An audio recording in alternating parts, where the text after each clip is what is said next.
Capítulo 6. El campo energético universal.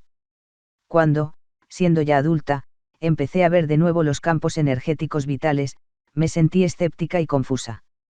Todavía me era desconocida la literatura al respecto, a la que me he referido en los 2 capítulos anteriores, y no había recibido ninguna de las guías que cito en el capítulo 3.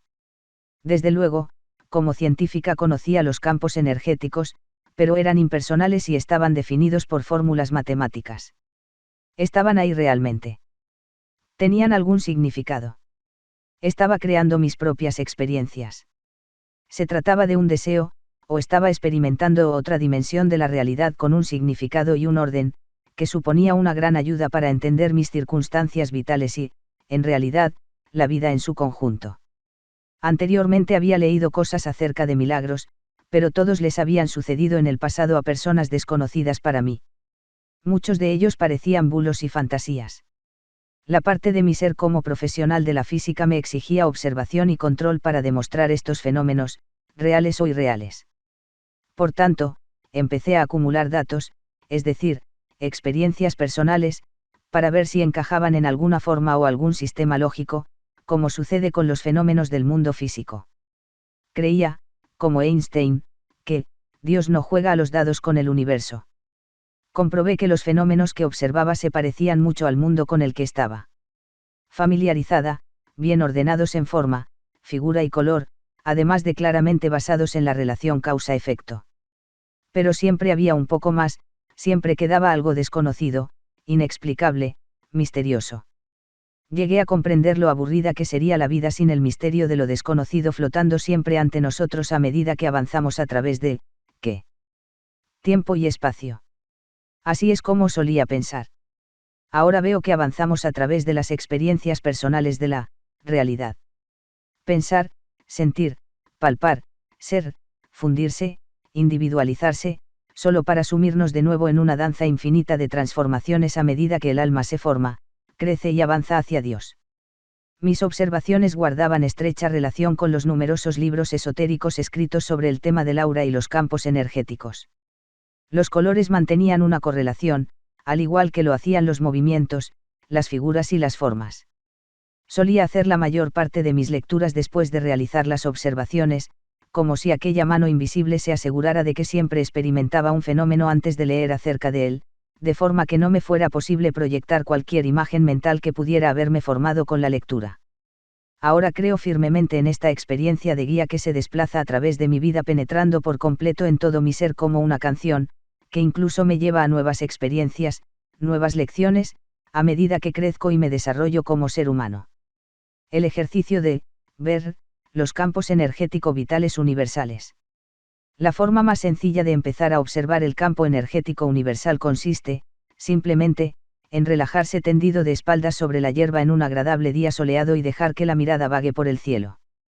Poco tiempo después podremos observar unos glóbulos diminutos de orgón que forman dibujos garabateados sobre el fondo azul celeste. Parecen diminutas bolas blancas, en ocasiones con una mancha negra, que aparecen durante un par de segundos, dejan una ligera estela y desaparecen de nuevo. Continuando con la observación y ampliando la visión, se empieza a ver que todo el campo late con un ritmo sincronizado.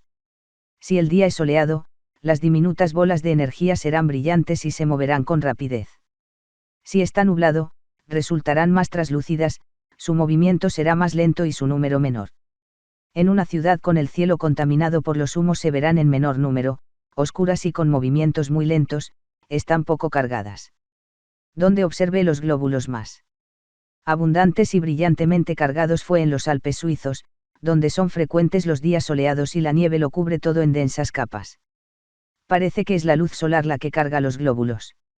Desviemos ahora la vista a los bordes de las copas de árboles silueteadas sobre el cielo azul. Se puede ver una neblina verde que las rodea. Curiosamente, se puede observar también que la neblina no contiene glóbulos. Sin embargo, si se mira más atentamente se pueden ver, en el borde de la neblina verde, glóbulos que cambian su dibujo garabateado y penetran en el aura del árbol, donde desaparecen.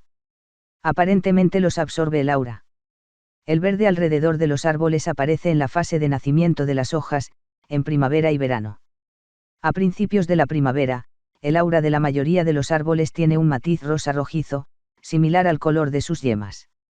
Si observamos atentamente una planta doméstica veremos un fenómeno similar. Sitúe el lector la planta bajo una luz brillante con un fondo oscuro detrás. Verá cómo las líneas de color verde azulado destellan hacia arriba, a lo largo de las hojas, siguiendo la dirección del crecimiento. Emitirán un repentino destello, luego, el color se desvanecerá lentamente para destellar de nuevo, quizá en el lado opuesto de la planta.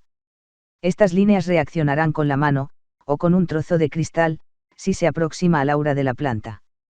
A medida que se aleja el cristal de la planta, veremos que el aura de esta y la de aquel se estiran para no perder el contacto.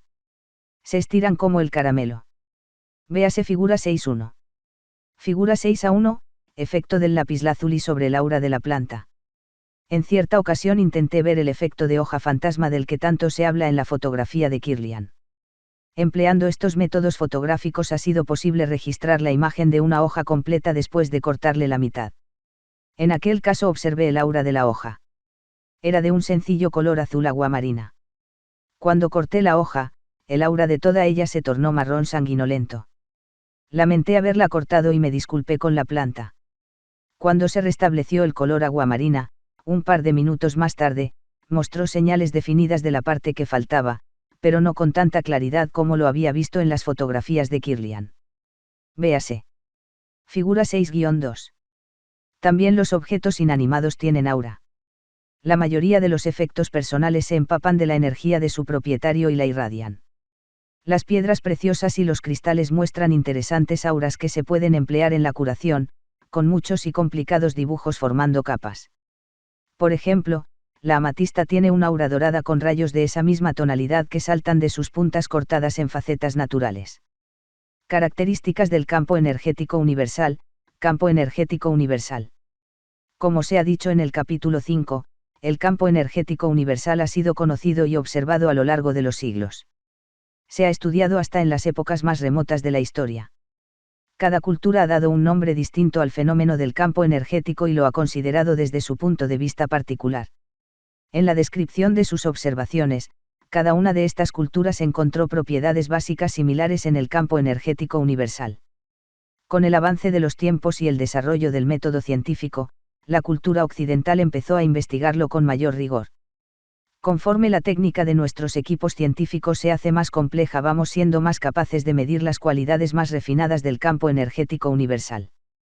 Podemos dar por supuesto, a partir de estas investigaciones, que la composición del campo energético universal es urca energía no definida previamente por la ciencia occidental, o quizá una materia de sustancia más fina de lo que en general considerábamos que estaba formada la materia. Si definimos esta como energía condensada, el campo energético universal puede existir entre los reinos que actualmente se consideran de la materia y de la energía. Como hemos visto, algunos científicos denominan bioplasma al fenómeno del campo energético universal. Los doctores John Witte y Stanley Krippner han descrito numerosas propiedades del campo energético universal. El campo energético universal empapa todos los objetos, animados e inanimados, del espacio y los conecta entre sí, fluye de un objeto a otro y su densidad varía en relación inversa a la distancia desde su fuente.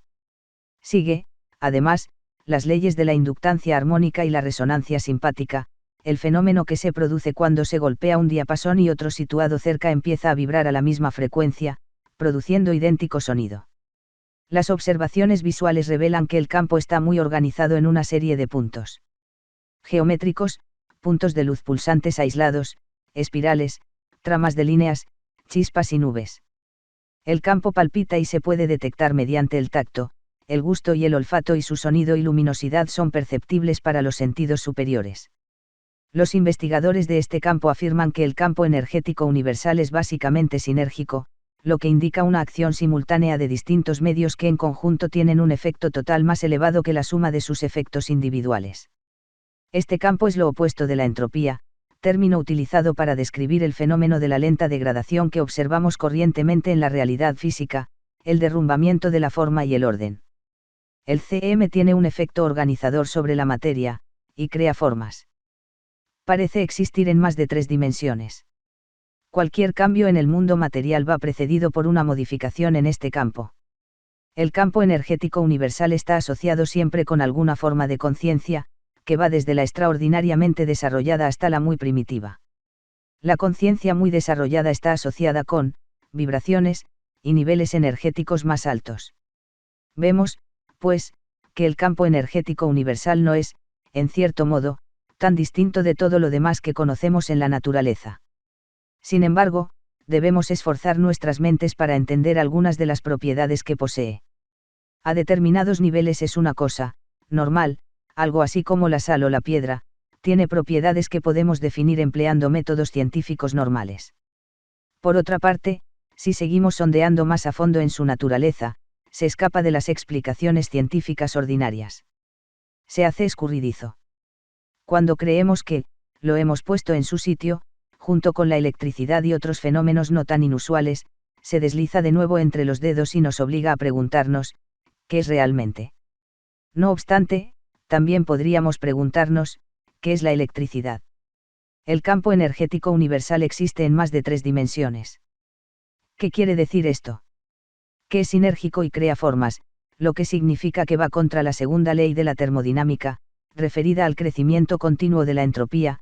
Según dicha ley, el desorden en el universo crece siempre y no es posible extraer más energía de algo que la que se haya depositado en ese algo.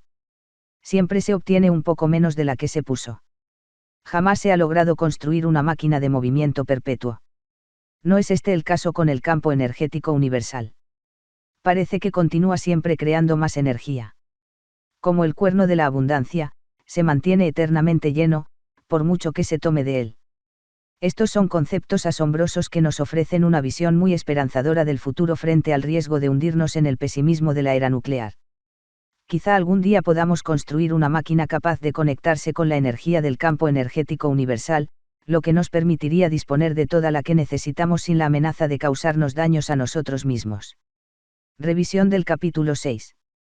1. ¿Qué es un aura? 2. ¿Tiene aura una moneda? 3. ¿Qué es lo que no tiene aura?